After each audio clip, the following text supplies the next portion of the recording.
Hey everybody, this is Minion Soldier, and this is the Piracy Show. Now, on this week's show, I'm going to pull a couple of comments off of the video I did regarding the Javelin and kind of highlight them and talk about them a little bit, because I thought there was some interesting points to be made there. And the first one was from Star Citizen 890J, and he was basically talking about creating a video about the Javelin, which is, of course, it's a $2,500 ship, but not, saying that the people who bought this ship were idiots. And that's often something that there's kind of two things to that. I mean, when people look at somebody spending a lot of money on a spaceship and saying, oh, well, that person's an idiot. The first thing is if someone's got the money to do something and they want to do it, and it's not like it's something illegal or something that's going to hurt somebody. If they want to go do that thing, then why not go let them just do that thing? You might not agree with it, but they're able to do it. So if they want to, let them. Now, if someone was saying, oh, my kids are starving right now and I'm losing my house because I went and bought a spaceship, well, that's a completely different story. But if someone's got $2,500 burning a hole in their pocket, and this is something that they're interested in, this is something that they're into, then why not? That's my point of view on it. The only cautions that I would have for that person is, I would say, honestly, go out there when you can, when it's pertinent, when it starts to become a real thing, when the ship is close to release. Go out there, network with people, and find a crew. Make connections with people. Don't rely on an AI crew, because I'm still a little bit iffy on that. But go out there and make connections with people and find people to crew your ship, Don't just say, oh, well, I just bought it and I'm just going to keep it over here. But, go out and, take the opportunity, take the time to find the right people to crew your ship with you, people who are interested in that side of gaming. As far as, like buying a $2,500 ship to support the game, that's not the route that I would go. I wouldn't go that far, but I still, like, I own a Caterpillar, I own a Reclaimer. I've done kind of the same thing, just on a smaller scale, so I don't see like the huge problem with it. I mean, to me it's no different than one guy goes to a mall to buy a watch, he comes out with a Casio, the next guy comes out with a Rolex. They're both watches. So one guy was just willing to spend more and go further than the other guy. I mean, technically speaking, most of us could get through life just driving around in a Honda Civic. Why do we need much more expensive luxury cars in many cases? Because some people want more, want more luxury, want more features, whatever, bigger engine, whatever it is. That's what they want, and they go out and they get it. I think one of the big stumbling blocks for people is it's just this thing that's in a video game, right? It's not something out in the real world. It's not something material that I can touch, like a Rolex or like a really expensive car. But there's another side to it as well, and it involves one of the most valuable commodities, which is time.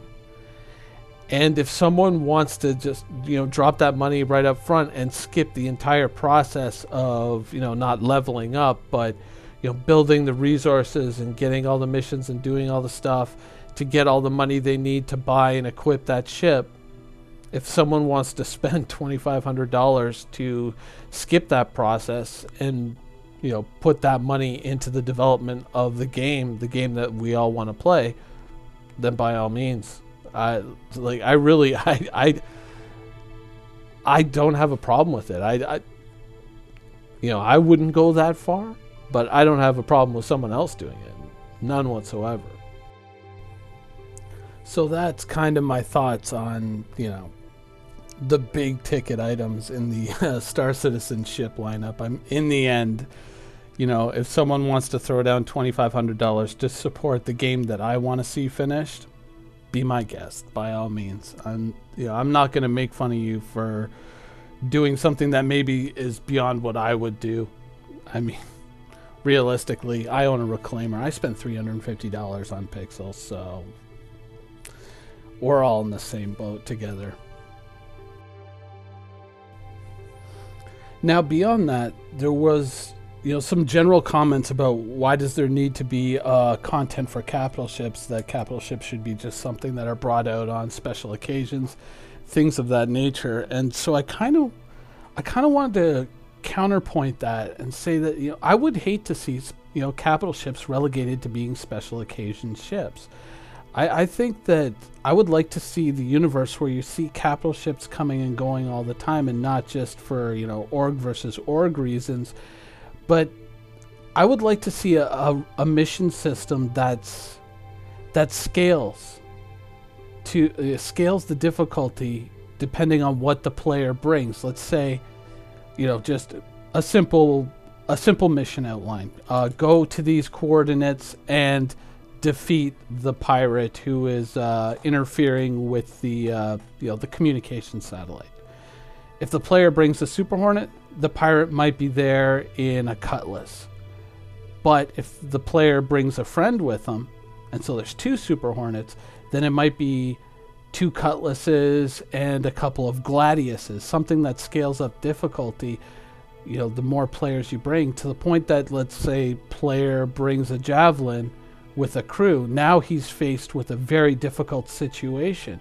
Maybe there's like a pirate Idris out there with a complete escort and a couple of corvettes, and now it gets to the point where there's some real interesting questions. Like, the game poses a really interesting question to the captain of that Javelin and says, how are you going to deal with this situation?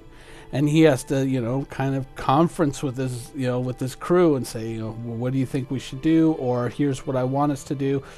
Your thoughts. And then they go out and they kind of execute that plan. And there's a possibility, of course, that things could go massively awry and they could lose their ship. But at the same time, there's a possibility that if they do things well and they work together as a team and they do things smartly and they really kind of, they don't just charge in and, just say, let's see what happens. But if they really kind of pick their way through it and they're really smart about it, that they can, get through and earn some decent rewards out of that. That's what I would like to see in terms of just the PvE side of using capital ships. I would hate to see them just being relegated to special circumstances. I would like to see some challenging content built around the mission system to allow for you to bring whatever you choose to bring on that particular day. Let's say you log in and nobody in your org is online, or everybody's off doing other things. You can get in your Super Hornet and you can go do your regular missions. But let's say everybody in your org is online. They see you log in. They're like, hey, bring out the Javelin. You hop in the Javelin and you go and you do some content that is scaled up and truly difficult, but rewarding at the same time. Now, if you take a system like that, of course, that's kind of, very PvE, right? That's going to be kind of one of the drawbacks. A lot of people will go and say, oh, that's too PvE, that's too easy mode. But, those rewards would be enough to keep the lights on, keep the wheels spinning on that ship. But if you really wanted to make some serious cash doing missions like that, maybe you move off into the unregulated parts of space. Maybe you move off to the edge of Vanduul space, or maybe even into Vanduul space.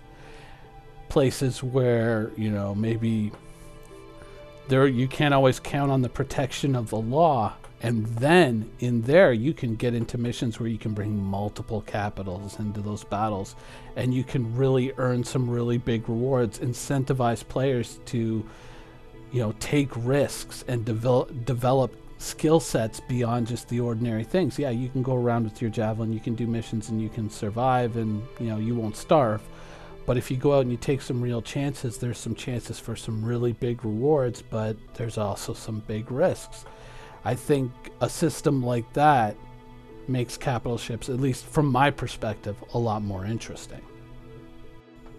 I would kind of compare it to well, back in the day, because I haven't played in a long time, but back in the day in EVE Online, you could take a Tech 2 battleship and you could do level 4 missions, and you could earn some fairly decent rewards doing those in Empire.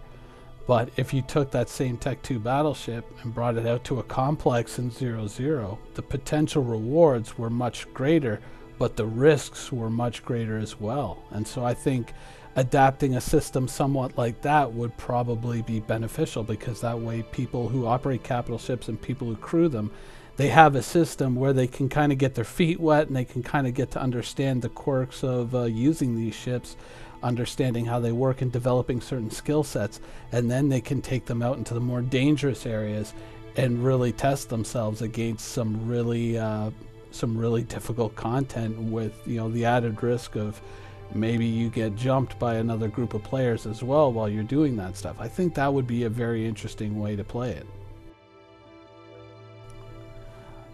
And, you know, just as a reverse situation, I mean, for pirates, maybe the situation is the opposite, where the lawful areas are the much more dangerous areas for you. So maybe you can earn higher rewards raiding in what is typically safe space, but the risks you run are much, much greater, that, you know, law enforcement and or other players will intervene while you're committing your nefarious crimes. That, you know, that I think would be a very interesting way to kind of use the mission system. Anyways, those are my thoughts for this week. I hope you guys enjoyed them, and thanks for watching. Quantum travel initiated.